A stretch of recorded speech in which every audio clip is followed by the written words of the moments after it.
सोचो एक सिंपल सा सीन, एक लड़का इंडिया में है और एक लड़का है पाकिस्तान में। दोनों की एज लगभग सेम है, दोनों के सपने भी सेम है, एक अच्छी जॉब, एक पीसफुल लाइफ, अपनी फैमिली को खुश रखना।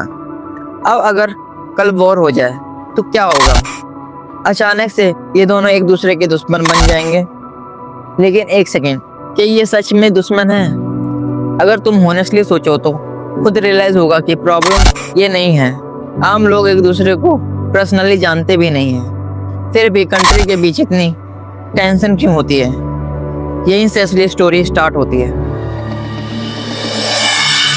हमें हमेशा यही दिखाया जाता है कि कंट्री एक दूसरे से लड़ाई लड़ रही है, लेकिन रियलिटी में ये फाइट अक्सर पावर की होती है। पावर का मतलब क्या है? रिसोर्स पे कंट्रोल, ऑयल पे कंट्रोल और सिस्टम पे कंट्रोल। और जब पावर की बात आती है तो उनमें एंट्री होती है पॉलिटिशियन की। सच ये है कि जंग कभी भी कोई आम इंसान शुरू नहीं करता, जंग हमेशा पॉलिटिशियन शुरू करते हैं। अब यहाँ पर एक चीज मैं आपको दिखाना चाहता हूँ। शायद ये बात मैं अकेले बोलूँ तो इतनी स्ट्रॉन्ग बात ना लगे ये आपको, इसलिए पहले आप ये वीडियो देख लीजिए। अभी वॉर चल रहा है ईरान में, अमेरिका में, इजराइल, और अभी मैं सुन रहा था यूक्रेन है, रशिया है, ये सब लोग वॉर कर रहे हैं, सब वॉर कर रहे हैं। जिसकी वजह से जो मर कौन रहा होता है यार?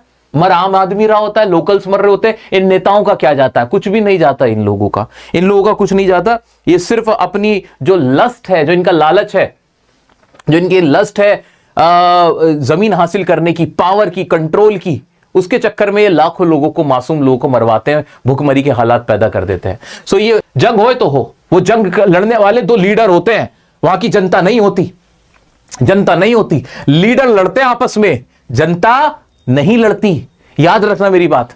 करोड़ों लोगों को दुश्मन बना दिया जाता है दो लोगों की वजह से, एक उधर का लीडर, एक इधर का लीडर। वो करोड़ों लोग तो एक दूसरे को जानते भी नहीं थे, उनका तो फैसला भी नहीं था। सो ये सबसे पैथेटिक बात होती है। मैंने जो आपको क्लिप दिखाई, ये डीएस सर के एक लेक्चर की क्लिप है। इस क्लिप में डीएस सर वॉर के बारे में बता रहे थे कि जब भी वॉर होते हैं तो दो कंट्री के बीच में नहीं होते, दो लोगों के बीच की लड़ाई होती है। इसमें मरता कौन है? आम इंसान। दो कंट्री के पॉलिटिशियन आपस में लड़ाई करते हैं, वो भी किस वजह से? पावर की वजह से। उन्हें ज्यादा पावर चाहिए, जमीन चाहिए, कंट्रोल चाहिए, और उसके बीच में मरता कौन है? आम इंसान। मरता कौन है? वो मिलिट्री आर्मी जो हमारे देश की रक्षा करती है। सिर्फ दो लोगों के बीच की लड़ाई की वजह से कई लाखों लोग मारे जाते हैं। ना केवल ये सिर्फ दो कंट्री के बीच की लड़ाई रह जाती है, बल्कि इस वॉर से जो ग्लोबली इम्पैक्ट पड़ता है वो अलग। अभी आपने देखा होगा इंडिया में एलपीजी के रेट बढ़ चुके हैं, कई लाखों लोगों को एलपीजी नहीं मिल पा रही है, शॉर्टेज हो चुकी है, कई लोग मर रहे हैं। रिसेंटली केस आया था, आपने सुना होगा कि एक आम आदमी लाइन में लग के एलपीजी के मर गया। ये तो सिर्फ एक इंसिडेंट है, ऐसे बिहाइंड द इंसिडेंट कितने हो रहे होंगे हमें पता भी नहीं। कितने लाखों लोग मर रहे होंगे, कितने लाखों लोग के घर में खाना भी नहीं बन रहा होगा। तो ये सिर्फ दो कंट्री के बीच की लड़ाई नहीं रह जाती, पूरा वर्ल्ड वाइड जो इम्पैक्ट पड़ता है वो अलग होता। तो पॉलिटिशियन की लड़ाई दो कंट्री की लड़ाई में कन्वर्ट हुई, और दो कंट्री की लड़ाई पूरा वर्ल्ड वाइड को कैसे इम्पैक्ट दे रही है ये आप देख सकते हो। ये एक ऐसा इम्पैक्ट दे रही है जिसकी हम कल्पना भी नहीं कर सकते। क्या सिर्फ दो पॉलिटिशियन की वजह से पूरा वर्ल्ड खत्म हो जाएगा? और अगर तुम इस बात को थोड़ा और लॉजिकली सोचो तो एक चीज क्लियर होने लगती है। जब वॉर होती है तो टीवी पर क्या दिखाया जाता है? देशभक्ति, हीरो जैसा दिखना और एक क्लियर दुश्मन। लेकिन ग्राउंड रियलिटी क्या है? एक सोल्जर होता है जो सिर्फ अपने ऑर्डर फॉलो करता है, और दूसरी तरफ भी एक सोल्जर होता है जो अपने ऑर्डर फॉलो करता है। दोनों तरफ के लोग एक जैसे होते हैं, बस उन्हें अलग कहानी सुनाई जाती है। और सबसे बड़ा सवाल, इस सब में नुकसान किसका होता है? एक नेता मरता है? एक सिस्टम मरता है? नहीं, एक आम इंसान मरता है तो सिर्फ इंसान।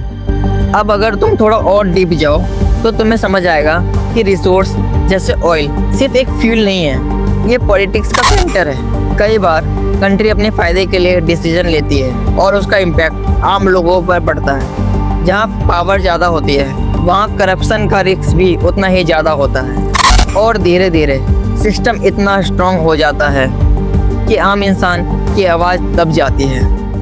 अब एक सिंपल सा सवाल, तुमने कभी किसी दूसरी कंट्री के आम इंसान से पर्सनल प्रॉब्लम फील की है?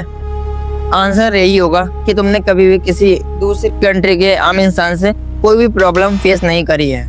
प्रॉब्लम लोग नहीं है, प्रॉब्लम सिस्टम है। दुनिया के ज़्यादातर लोग सिंपल है, वो बस पीसफुल रहना चाहते हैं, अपनी अच्छी लाइफ बिताना चाहते हैं। उनके अंदर इंसानियत है, ईमानदारी है, लेकिन सिस्टम कभी कभी इतना पावरफुल हो जाता है कि वह इंसानियत को दबा देता है। तो अगली बार जब तुम न्यूज़ देखो या किसी कंट्री के बारे में राय बना लो, एक बार रुक कर सोचना, क्या तुम जो देख रहे हो वो पूरा सच है या सिर्फ एक स्टोरी है जो तुम्हें दिखाई जा रही है। दुनिया के पॉलिटिशियन ने आम इंसानों को डिवाइड करा है, लोगों ने नहीं।